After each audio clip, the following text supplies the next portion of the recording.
Las 11:03. ¿Sabes que pensé por dónde llevar esta nota y se me ocurrió que lo mejor es por la libre, más allá de una primera pregunta que te haga? Estamos transmitiendo en vivo, con Facebook Live, la entrevista con Horacio González. Te decía, prefiero por la libre porque además se me ocurre que es mucho más interesante todo aquello que vos traigas que aquello que pueda disparar yo con alguna pregunta, lo que traigas per se, digo, que lo que yo pueda disparar con alguna pregunta que una de esas desvía el eje de cosas que tengas muy claras y que me interesa que las vuelques. Pero sí tengo una primera que es, ¿terminás el año con alguna imagen en particular que te parezca que resuma lo que estamos viviendo? ¿Alguna imagen del año? Bueno, el año produjo múltiples imágenes, ¿no? Y si se caracteriza por algo este tiempo es por la infinita producción de imágenes que además son controladas, manipuladas y utilizadas como formas de control social. Sí. Evidentemente tengo una imagen muy cercana a lo ocurrido en Congreso. Las vallas, la modalidad policial, los jóvenes que enfrentaron las vallas, las grandes multitudes. Esos 2 o 3 días en Congreso, me parece que más la noche de ese día, me parece que son imágenes que se superponen unas con otras y tienen la fuerza de evocar otros momentos de la historia argentina. Por lo tanto, son imágenes que, como toda imagen, se refieren a sí mismas y no las podés reducir más que al impacto que producen en el momento en que aparecen, y al mismo tiempo se enlazan, evocan, y así han sido vistas.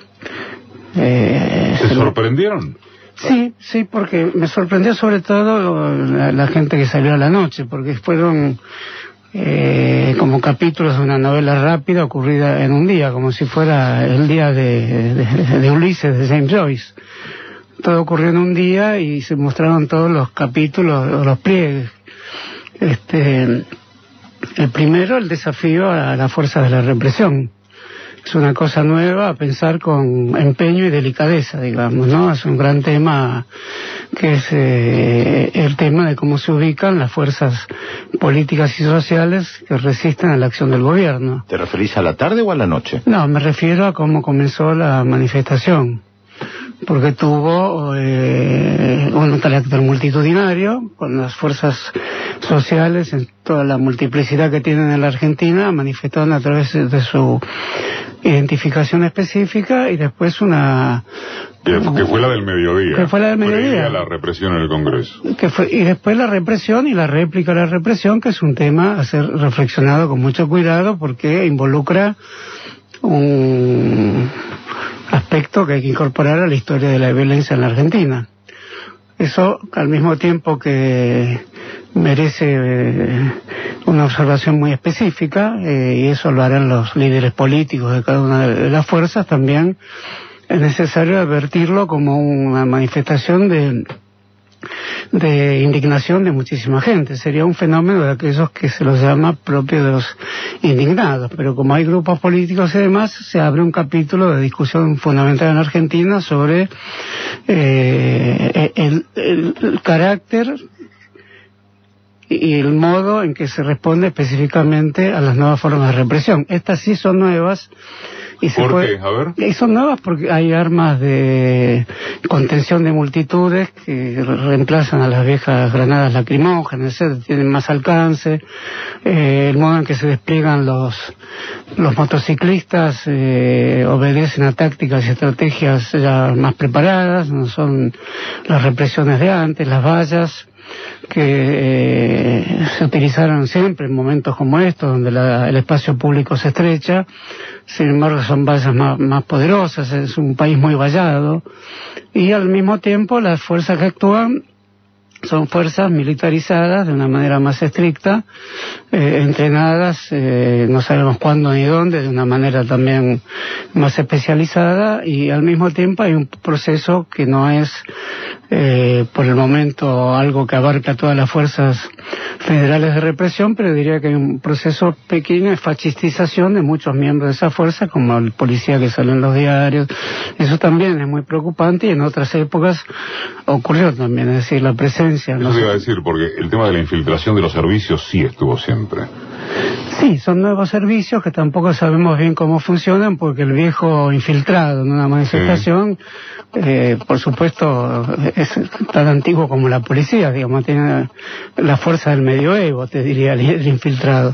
Y al mismo tiempo hay grandes escritos sobre el infiltrado, el agente secreto de Joseph Conrad. O sea, el infiltrado tiene una doble conciencia que hace su drama.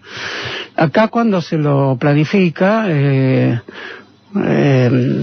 la Argentina hay una gran experiencia de los 70 respecto a lo que es el infiltrado o el doble agente.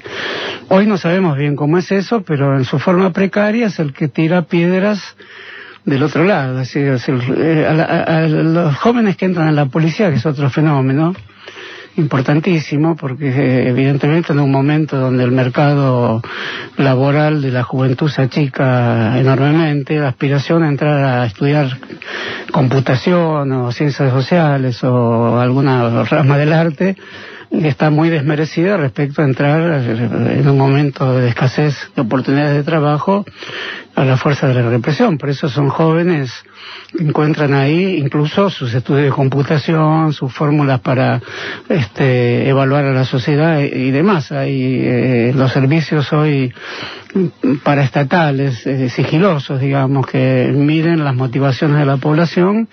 Hay técnicas psicosociales que en otro tiempo formaban parte de inocentes estudios sociológicos, hoy son parte del control biopolítico de la población. Entonces, estudiar eso quizás sea una salida laboral. En el mismo tiempo, muchas personas se interesan vocacionalmente por eso y otras le dan una salida neofascista a ese tipo de compromisos. Y esa es la nueva situación que el movimiento social debe enfrentar con extremo cuidado, ¿no?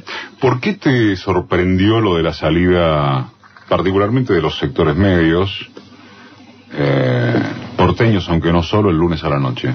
¿Cuál es la raíz de tu sorpresa? Bueno, ¿Qué venías viendo que no lo venía, no, la verdad que no lo veía viendo. Me parecía que el gobierno ya tenía asentado un bloque más o menos coherente y sin demasiadas fisuras.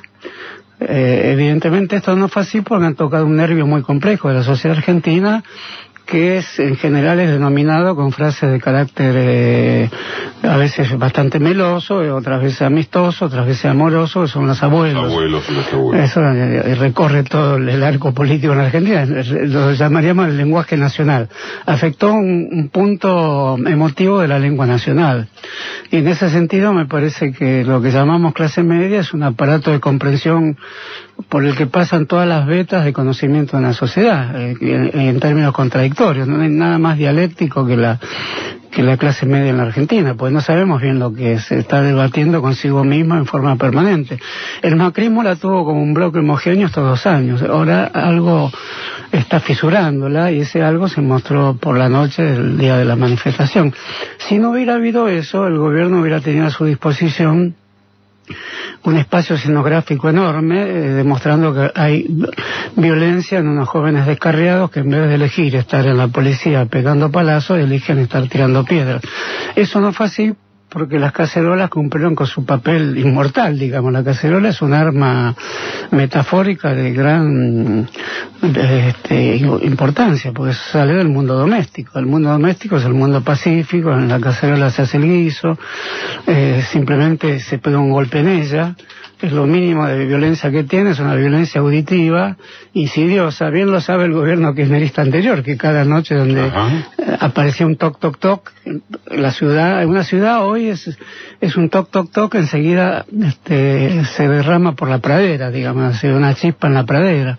Eso es una ciudad es un aparato de comprensión del mundo político. Y en ese sentido esta ciudad es muy enigmática. Es casi un enigma que haya salido con las cacerolas figuras que, como decir, venimos también a rescatar el episodio anterior de una mera interpretación que favorezca al gobierno diciendo que son los violentos de siempre. Vinieron a sumarse a los jóvenes que tiraban piedra para rescatarlos de la infamación, para rescatarlos de el mote de violentos y colocarlos como militantes sociales o futuros militantes sociales que formarán sin duda las grandes capas de comprensión de la historia argentina que efectivamente ocurrirán en un sector importantísimo de la juventud, ¿no? ¿Por qué se te ocurre que el gobierno comete semejante error que alguno llamaría comunicacional? ¿Por qué se le escapa la fibra de ese relato melancólico, meloso y demás que son los abuelos? Hoy leía... Nuestros abuelos. Sí, nuestros abuelos. No es lo mismo que Leía una columna que me pareció interesante de Fontevecchia en Perfil, debo decir, sobre el error comunicacional que supuso el jueves pasado que aparecieran Peña, Duhovne, Caputo, Sturzenegger sin saber siquiera dónde meterse la corbata, porque aparecer un 28 de diciembre, digo, el Día de los Inocentes, para decir que pisoteás el presupuesto que aprobaste el día anterior, y la verdad que no suena a una buena movida comunicacional. Lo que decía Fontevecchia es, este gobierno tiene una muy buena comunicación electoral, muy buena, pero no necesariamente una buena comunicación, que no es lo mismo. ¿Por qué ellos cometen el error de dejar pasar que el proyecto de reforma jubilatoria en verdad es un saqueo, lo disfrazaron de eso? ¿Por qué se les escapa eso? Bueno, no es posible pensar que a un gobierno no se le escapen muchas cosas. Pero el kirchnerismo se le escaparon muchas cosas.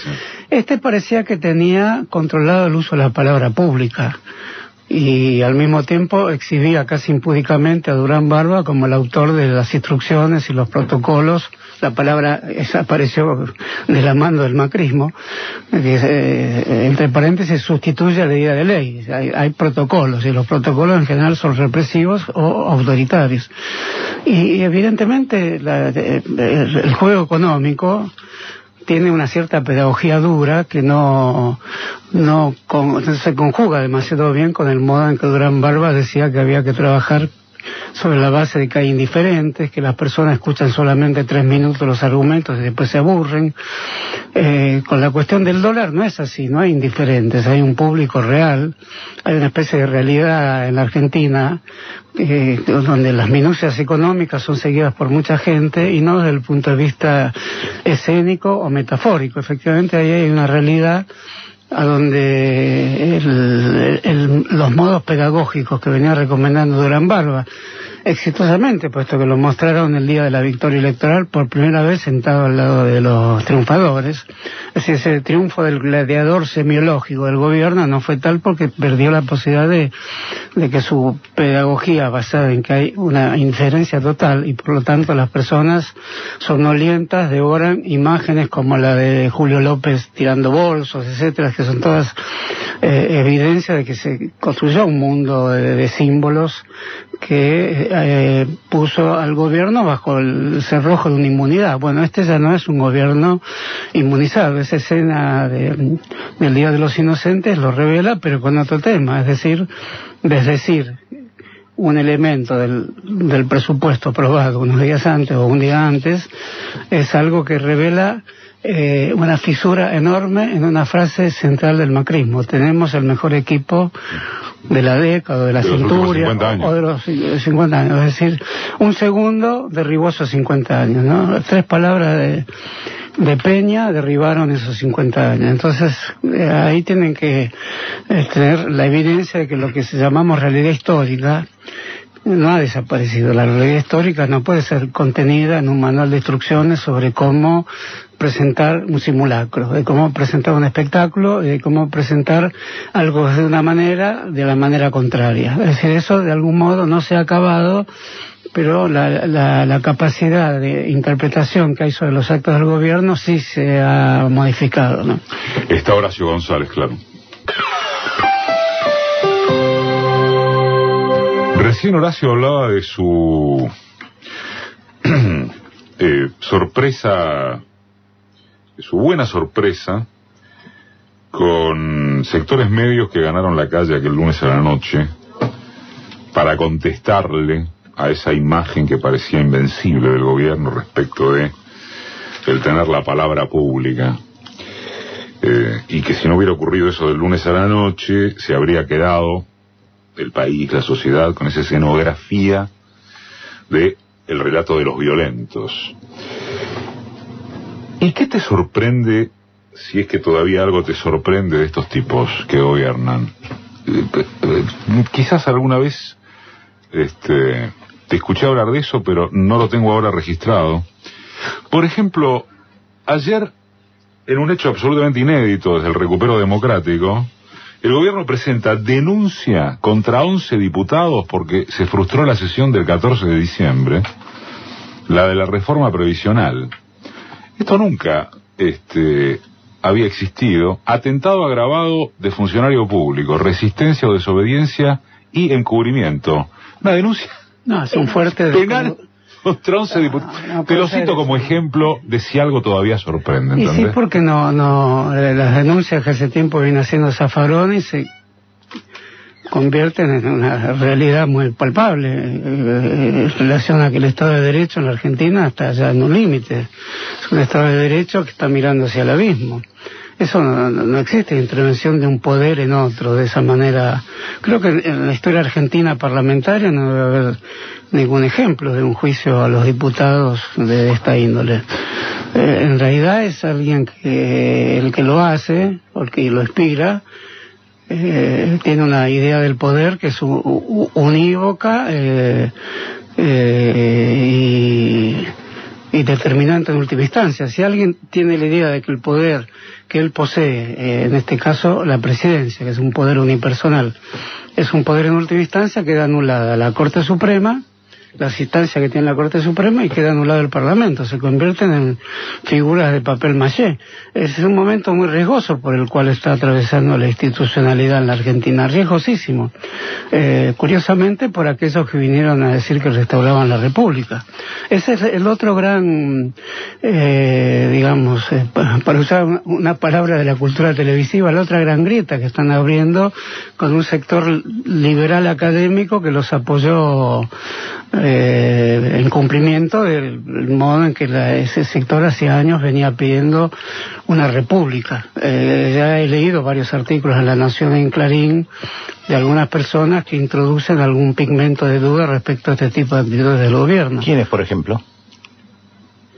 ¿Querés que te mencione? Sí, bueno, claro, si es público, si fueron publicados los artículos que te llamó la atención. Un artículo de Tito Palermo en Clarín ayer. Vicente Palermo. Vicente Palermo.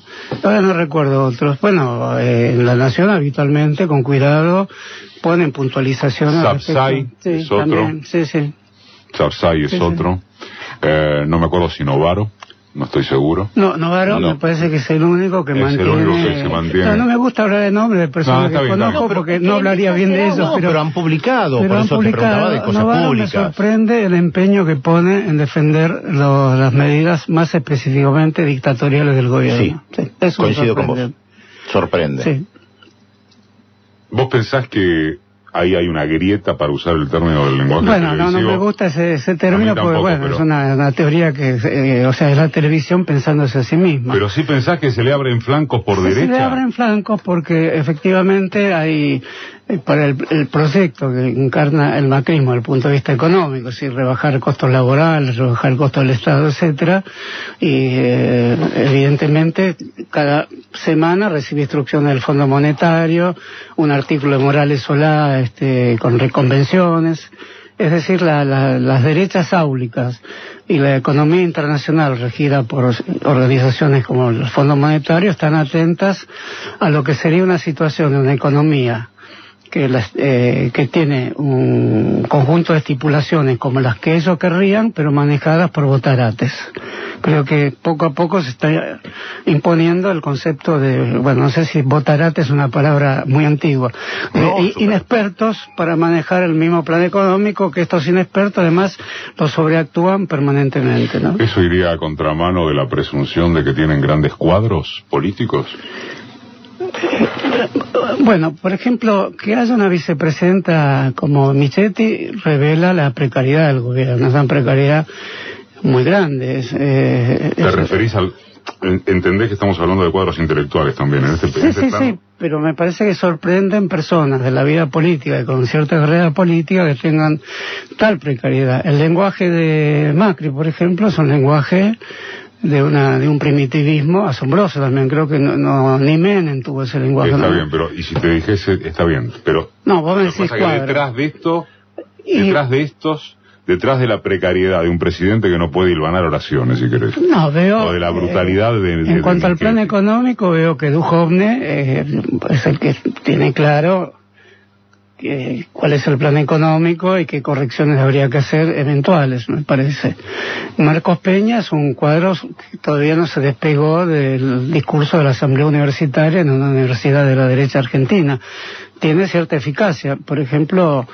ha inventado o le han inventado la frase háganse cargo de algo, etcétera, que son modulaciones con un cierto tipo de crispación que suponen la culpa del otro. Esas frases las maneja bien, pero en algún momento aparece el límite. De todas maneras es el cuadro que da la cara en los momentos difíciles. Después no veo ninguna otra figura muy importante. Sturzenegger se fastidia rápido, Macri también se fastidia rápido, la frase al cohete a la luna, además no tiene la menor noción de lo que es un Estado, tiene la noción de lo que es dar órdenes en un cuadro empresarial.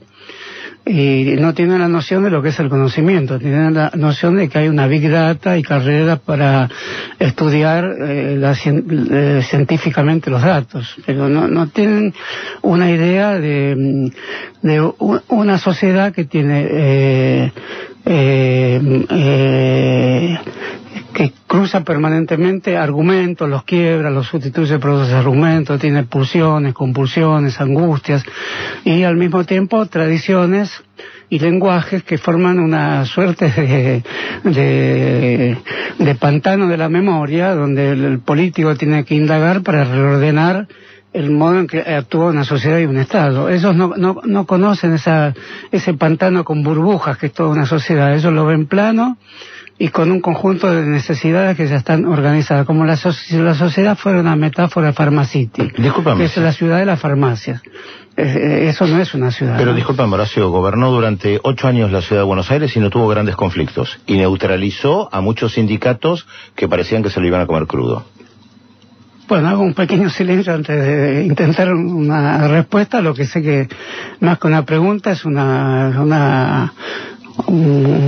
es más una afirmación que una pregunta, ¿verdad? No, pero es un campo de reflexión que nos tenemos que proponer. Evidentemente, pareciera que en el plano nacional no se cumplen las bondades con las que fue recibido en la ciudad, porque hizo la primera negociación con un sindicato difícil, peronista, se le prometían toda clase de desgracias, y ahí aprendió algo que sigue todavía en vigencia. Es lo único que te podría decir. ¿Qué es lo que sigue en vigencia? El acuerdo con un sector importante del peronismo, que se traduce hoy en que el jefe del macrismo en la Cámara de Diputados sea un peronista y el jefe del macrismo en la Cámara de Senadores sea un peronista, y además de peronistas antiguos que ya están en el macrismo. Eso me parece que es lo que heredó de la ciudad, lo trasladó a la nación, y ahí se hace más difícil, porque con los gobernadores peronistas es lo mismo, pero es más difícil. Entonces, digamos, la nación no es la ciudad, la polis, digamos, el lugar donde había una policía federal que no controlaba, ahora tiene una policía, el lugar donde no podía hacer obras en la Villa 31, ahora pueden hacer obras en la Villa 31, tiene, digamos, en la ciudad podía decir, no estamos en el gobierno porque había limitaciones que ponía el Estado Nacional. El de la Villa 31 incluso es un gran ejemplo, porque recién ahora pueden hacer ellos las obras, y el gobierno anterior hizo pocas. Entonces también hay ciertas paradojas de esa índole que al pasar de la ciudad a la nación pasaron de, digamos así, de tener la visión de un verdadero Rivadavia fácil a tener que tener la noción de un San Martín difícil. Entonces ahí no les va bien, ¿no? El top indicó las 11:30, está González y cerramos con él, llevamos media hora de macrismo, digamos. ¿Y de acá qué? Después del top. Marca de radio. Pensamientos en acción. Horacio, cerremos con qué unidad se necesita para enfrentar esto. Te vi ahí en alguna polémica simpática, todo bien, con Daniel Santoro, el artista plástico, claro, por la duda, en la tecla ñ, pero venís en general en alguna aparición mediática restringida, si se quiere, hablando de eso, y no me quiero perder que estés acá en piso a hacerte esa pregunta. Bueno, déjame agregarte una frase. ¿Cómo se puede hacer para seducir? Bueno, hay manuales medievales que son muy efectivos. Está bien, pero sobre el amor cortés. ¿Cómo puede el peronismo volver a seducir? Eso es lo que digo a la pregunta. Claro, primero habría que preguntar cómo definimos el peronismo, ¿no? El intercambio con Daniel Santoro, que es un gran artista plástico, fue un intercambio amistoso, porque conozco muy bien la opinión de él, que tiene el temor de que un frentismo demasiado volcado a pasiones ideológicas arrastradas desde nuestra juventud nos convierta en un nuevo PI, es decir, en un grupo de personas que se ponen muy bien de acuerdo. Una comparsa de pulóveres peruanos, se decía en el algo así, y con gorritos orejeras bolivianas. Y lo otro es salir al gran... es hacer... Circula mucho, ¿eh? Sí, y lo otro es hacer una oceanografía peronista, lanzarse al mare magnum, a la inmensidad de los mares, y ahí, evidentemente, la unidad del peronismo es a mí, que no me parece que, tal como se ha enunciado, no merezca más análisis, porque ahí el peronismo va desde el corazón del macrismo a la memoria de John William Cook. Entonces, evidentemente, ahí también el peronismo tiene que revisar su memoria e incluso aparecer como una gran memoria. No tienen por qué poner por delante sus aparatos institucionales que a la memoria que sí, efectivamente, es aquello que une a miles de personas en todo el país.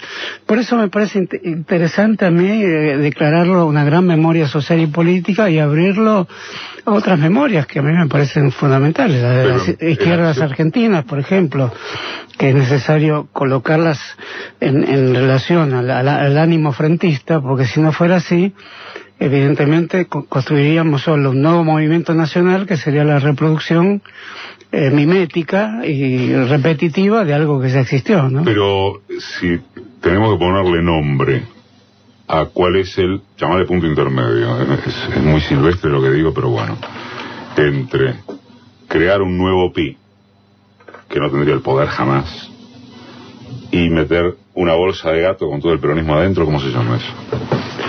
Bueno, ¿Qué unidad? Descartemos las dos cosas y veamos del día del cual comenzamos a hablar aquí, que es el día de la movilización en las diagonales y Avenida de Mayo, sí.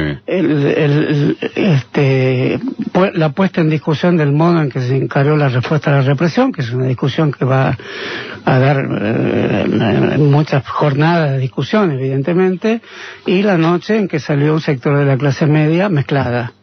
La clase media es un concepto ambiguo que se reconstituye en su identidad cada vez que sale a la calle. Eso presupone memorias más que instituciones políticas representativas y supone debate parlamentario. Es decir, hay varias escenas. La ciudad, que es una ciudad que hay que ver también como un lugar donde se ejercen controles. Por ejemplo, la bicisenda es una forma de control.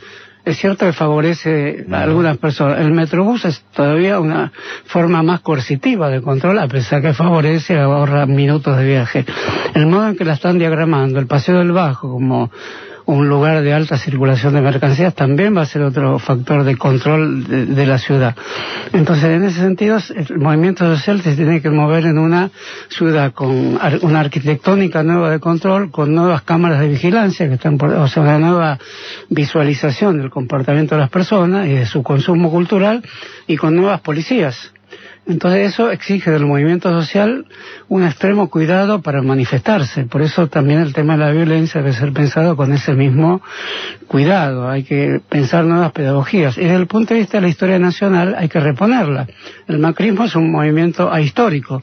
Y mientras haya una abolición de la historia es donde crece el macrismo. Donde hay memoria histórica, donde el macrismo se debilita. Así que, ¿qué historicidad tiene esta chica Vidal?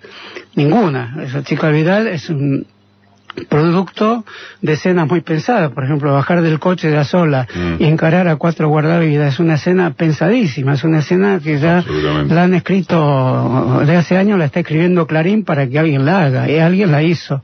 Es una escena de la primera etapa de Clarín. Entonces eso supone una carencia de espesura en el mundo histórico de tal magnitud que eso es lo que hay que recrear. El peronismo tiene una gran responsabilidad de esa recreación, pero no lo hará sin memorias de la izquierda, sin las memorias que restan del radicalismo, sin la memoria incluso socialdemocrática, y sin cierta reconstrucción de un liberalismo republicano en serio, ¿no?